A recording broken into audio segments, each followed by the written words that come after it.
Hi guys, my name is Oliver, and today we're going to take a look at another horrible case with you. Mom is a special person in the life of each of us. In all languages, this word sounds affectionate and tender because it carries only goodness and understanding. Mommy is the only word a person shouts in moments of pain, fear, or joy.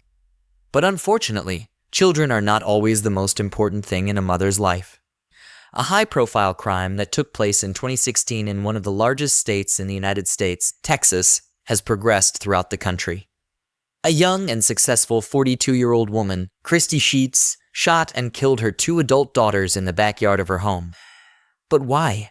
Let's start at the beginning and try to figure out what led a loving mother to such a cruel act. Christy Bird was born in the city of Decatur, Alabama, in 1974, in the family of Rebecca Byard. The girl's parents separated when she was very young.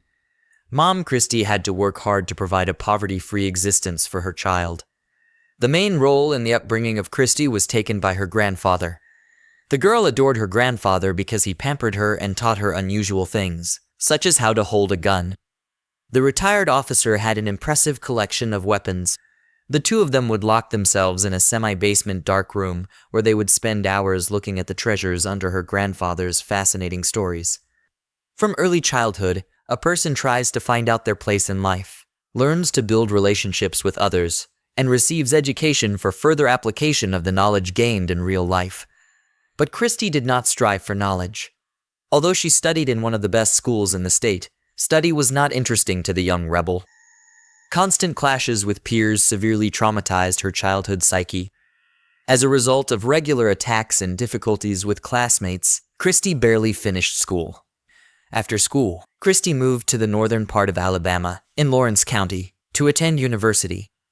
Here she took a job as a secretary at a transportation company, where she met Jason Sheets, a young and promising specialist.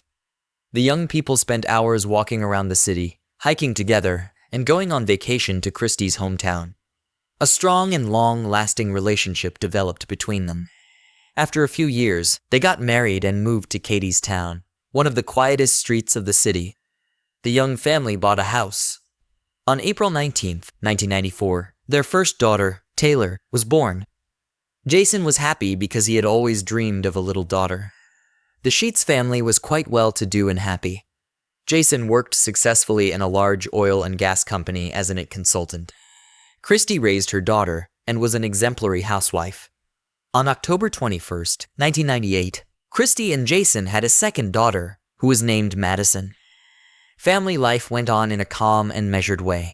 Jason was working, and Christy was taking care of the children until tragedy struck, which once and for all changed the former way of life of the family. In 2012, Christy's grandfather died.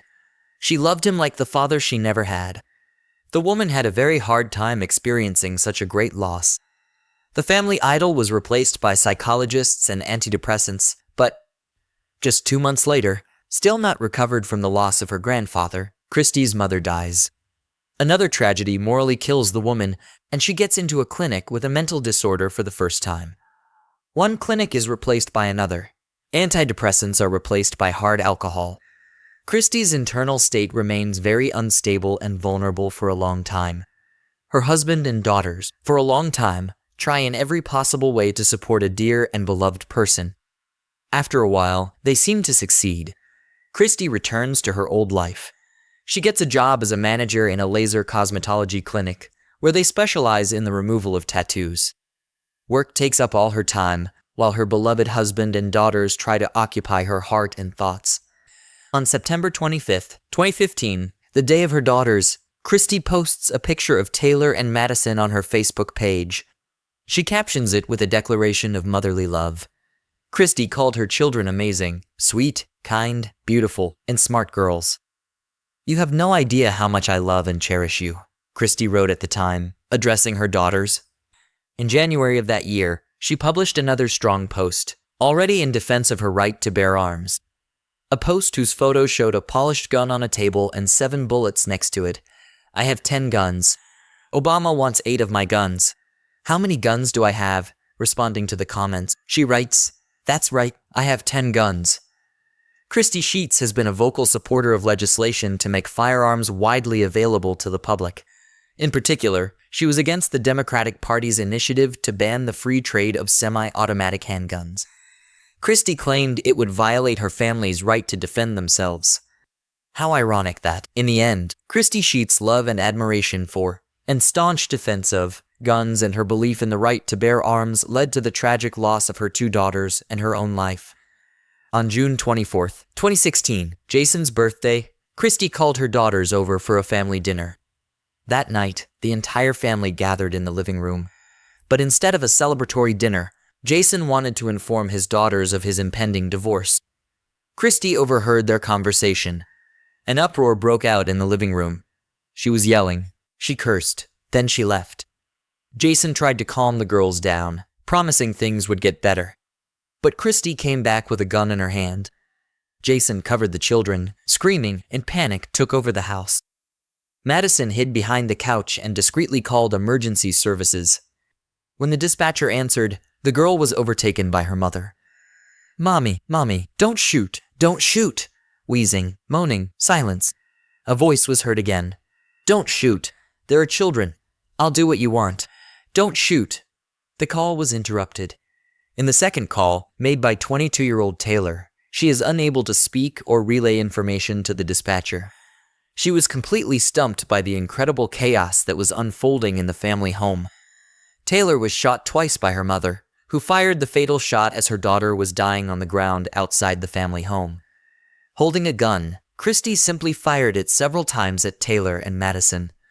At 5:00 p.m., police arrived at the scene of the tragedy after several 911 calls.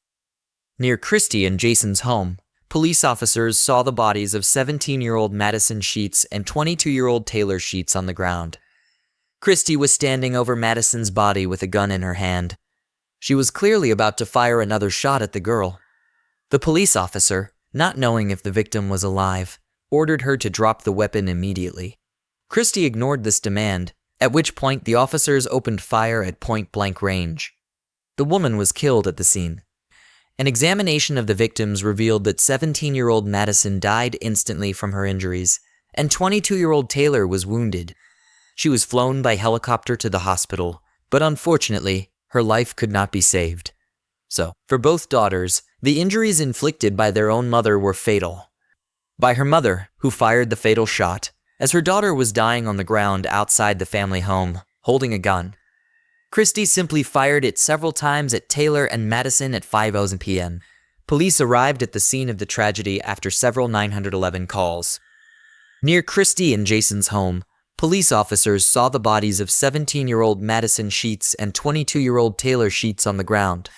Christie was standing over Madison's body with a gun in her hand. She was clearly about to fire another shot at the girl. The police officers, not knowing if the victim was alive, ordered her to drop the weapon immediately. Christie ignored this demand, at which point the officers opened fire at point-blank range. The woman was killed at the scene. An examination of the victims revealed that 17-year-old Madison died instantly from her injuries, and 22-year-old Taylor was wounded. She was flown by helicopter to the hospital, but unfortunately, her life could not be saved. So for both daughters, the injuries inflicted by their own mother proved fatal. The only survivor of the massacre was 45-year-old Jason Sheets. Christie shot him too, but he managed to take refuge in the house of neighbors who asked him to call the police. The neighbors heard him pleading with Christie, "Don't hurt them, they're our kids," but Christie didn't heed those words. Instead, she fired a couple of bullets in Jason's direction. Only a lucky break saved him from death. However, the police were not immediately able to question Jason about the reasons for the incident. When the police arrived at the scene, they immediately sent him to the hospital in a state of deep shock. The area near the house where the family tragedy played out was cordoned off. Shocked neighbors and random witnesses were repeatedly questioned as interviews began. It was most accurately established that at first, there were sounds of bickering coming from the house. Then, according to witnesses concerned about what was happening, Christie began beating the girls. Then, taking a .38 caliber shotgun, she shot Madison and then Taylor at point-blank range. The girls, bleeding, ran out of the house. Madison managed to take only a few steps before falling to the ground and collapsing in agony. Seeing this, the mother fired another shot in Taylor's direction. She fell, And Christy went inside the house and cold-bloodedly reloaded the shotgun and finished her off with a point-blank shot. Witnesses said Christy acted in cold blood and without emotion. After the first shots rang out back in the living room of the home, all family members ran outside. It was a family argument that escalated into a shooting, but we're still trying to piece everything together. That was the first version of what happened, voiced for the TV news crews that arrived at the scene of the tragedy. What drove 42-year-old Christy Birdsheets to commit this unthinkably brutal crime? The detectives don't know the exact reasons. All they have at their disposal are dry facts, so police say. In the house of the family, Sheets, not all was well. Over several years, because of conflicts between family members, the Sheets, more than a dozen times, called the police patrol. In the end, Christy's husband and father of both girls, 45-year-old Jason Sheets, could not stand it and left his wife. But he did return to her recently. On the day of the tragedy, the entire family gathered for dinner at Christy's invitation. Even Taylor, a college student, after a recent fight with her mother, came home to celebrate Jason's birthday with her family. Shocked observers and acquaintances of the family were shocked by what happened. How and why did a mother kill her own daughters? Neighbor Gino Hernandez recalls the Sheets family. "I knew both girls since they were 10 years old," the man said, wiping away tears. "They were always nice, outgoing girls, always waved and said hello when they walked by. The other thing is Christy. She wouldn't even stop by the barbecue. It was always like she was on her own. Wonderful girls, and Jason's a good guy too," another neighbor asserted. Their problems were all about Christy. The investigation also agrees with the neighbors. It has already been revealed that Christy had conflicts with both daughters before. Also, official authorities have already reported that Christy suffered from mental illness. On June 29, 2016, at the first press conference, Sheriff Troy Niels told reporters that the 42-year-old mother was depressed and had made repeated attempts to take her own life because she was on the verge of divorcing her husband. According to the police spokesman, the couple's marriage began to crumble back in 2012. Just then, the grandfather who raised Christy Sheets died to kill family members. Mrs. Sheets used a gun which she inherited from a deceased relative. Also, one of the possible reasons for the serious discord in the family, the sheriff called Christ's unwillingness to put up with the upcoming marriage of her eldest daughter, Taylor. A few days before the shots were fired, Christy Sheets had an argument with her oldest daughter where she attempted to apply house arrest to Taylor and forbid her from seeing her fiancé. Jason did not agree with his wife that house arrest was an appropriate punishment for a 22-year-old girl.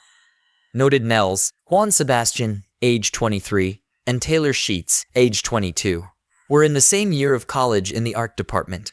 The young people had been dating for 4 years. On social media, they showed how in love they were and how they were preparing for their upcoming wedding.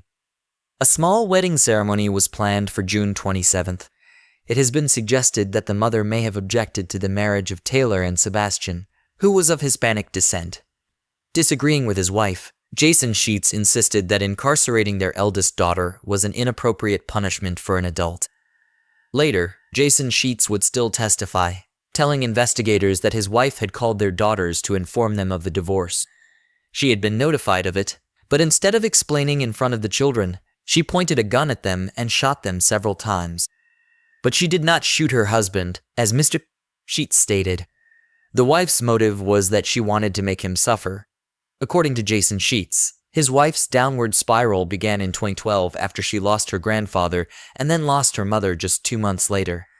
Apparently, the gun she used to kill her daughters was a gift from her grandfather. Jason Sheets revealed that his wife applied for a license to carry a gun, but was denied because of her mental illness.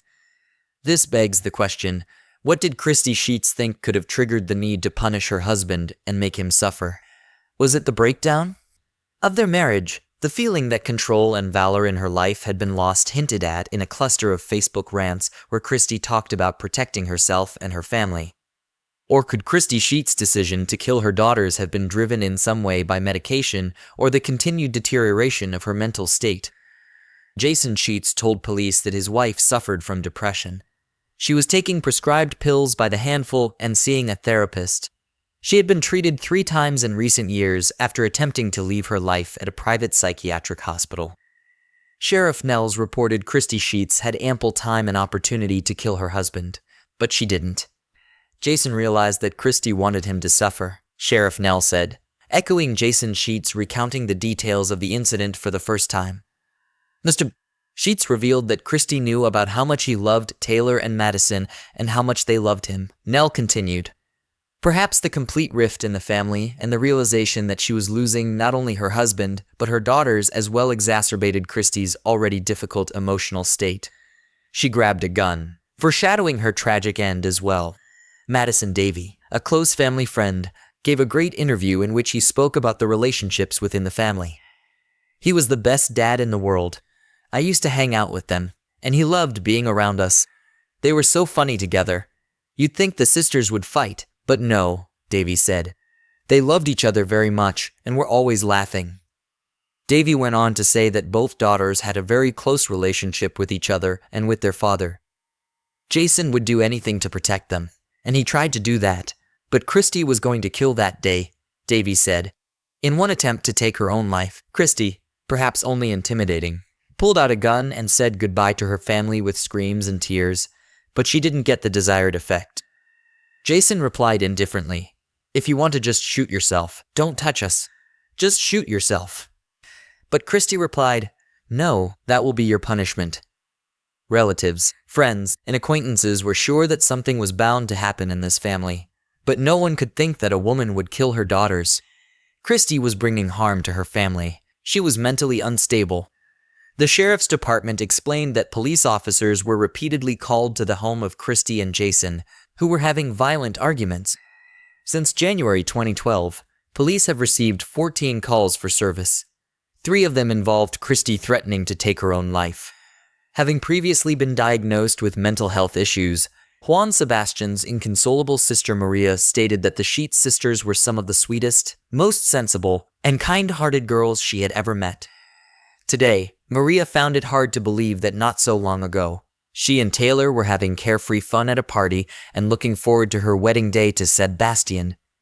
You've already become a member of our family, and that will remain the same, she addressed her friend. You were a light in this crazy world, and we will always remember you. That day of the brutal crime where the lives of young girls with everything ahead of them were cut short has long stirred the public. People grieved with Jason's older sister. Taylor Sheets went to school, worked as a caregiver for CareCom, and dreamed of a long, happy life with the man she loved. Younger sister Madison studied at school and, at the same time, worked as a nanny. On the day of the funeral of the girls, mourned the whole city. Social networks and TV news channels again covered this terrible event. Is it possible that the reason for such a terrible tragedy is the availability of guns? The unwillingness of the states to finally take up and address the issue of firearm sales has once again led to another tragedy. An ordinary Texas woman, Sheets, shot and killed her own 2 daughters during a domestic dispute. Such cases are not surprising for the U.S. as long as Republicans and Democrats are pulling the cat by the tail, not even trying to come to a compromise. People will die. The exact causes of the conflict that led to such tragic consequences will remain unknown. However, it is enough that the police came to this house more than once because of regular conflicts. That is, it was already clear that the family was dysfunctional, but they were still left with guns. To summarize, I would like to go back to the beginning of this story. A mother is the closest and dearest person to her children, and children are the most important thing in life for a mother. The case of Christy Sheets is an exception rather than a reality. Amidst her inner heartache, her maternal instinct seems to have completely shut down, and no one was able to stop her. But Christy's plan is fully realized after the murder of his daughters. Jason Sheets will have to live with those horrible memories for the rest of his life. Thanks for watching. Guys, that was Oliver with you. Subscribe to the channel. There are many shocking stories ahead.